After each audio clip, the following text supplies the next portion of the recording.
ராகுல் காந்தியை ஓரங்கட்டிவிட்டு பாஜகவுக்கு ஆதரவாக சசி தரூர் பேசி வருவது காங்கிரஸ் கட்சியினர் மத்தியில் அதிர்ச்சியை கொடுத்துள்ளது. அவர் பேசிய சில விஷயங்களை வைத்து பார்த்தால் அவர் பாஜக பக்கம் சாய்கிறாரா என கட்சியினரே குழப்பத்தில் இருக்கின்றனர். Meenakshi Faculty of Physiotherapy. Admissions open for BPT and MPT. Apply now. Pakistan விவகாரத்தையொட்டி Congress கட்சிக்குள் பூகம்பமே கிளம்பியுள்ளது. ஆபரேஷன் சிந்தூர் மற்றும் பாகிஸ்தான் விவகாரம் குறித்து உலக நாடுகளுக்கு விளக்கும் விதமாக மத்திய அரசு அனைத்து கட்சிகளின் குழு ஒன்றை உருவாக்கியது. காங்கிரஸ் சார்பில் எம்பி சசி தரூரிடம் பொறுப்பை ஒப்படைத்தது பாஜக. ஆனால் நாங்கள் பரிந்துரை செய்த பெயரை விட்டுவிட்டு பாஜகவை சசி தரூரை நியமித்துள்ளதாக போர்க்கொடி தூக்கியது தலைமை. காங்கிரஸ் தலைமையிடம் அனுமதி வாங்காமல் சசி தரூர் எப்படி பாஜகவிடம் பேச்சுவார்த்தை நடத்தி ஒத்துக்கொள்ளலாம் என்ற அதிருப்தி வந்தது.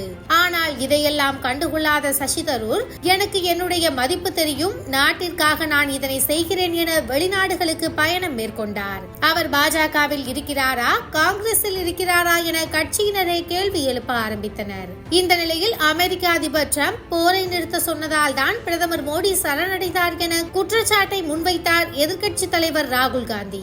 இதற்கு சசி தரூரிடமே இருந்து எதிர்ப்பு வந்தது பாஜகவினருக்கு சாதகமாக அமைந்தது.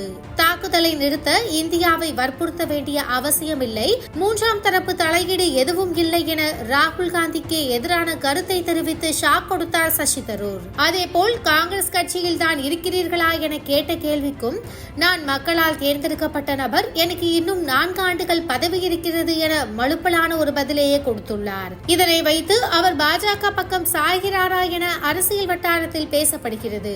சசி தரூரின் அனுபவம் சர்வதேச அரசியலில் பாஜகவுக்கு சாதகமாக இருக்கும் என்பதால் அவரை தங்கள் பக்கம் இழுப்பதற்கான வேலைகள் நடந்து வருவதாகவும் சொல்கின்றனர். அதுவும் பாகிஸ்தான் விவகாரத்தை வைத்து சசி தரூர் மீது சர்வதேச அளவில் கவனம் அதிகரித்துள்ளது.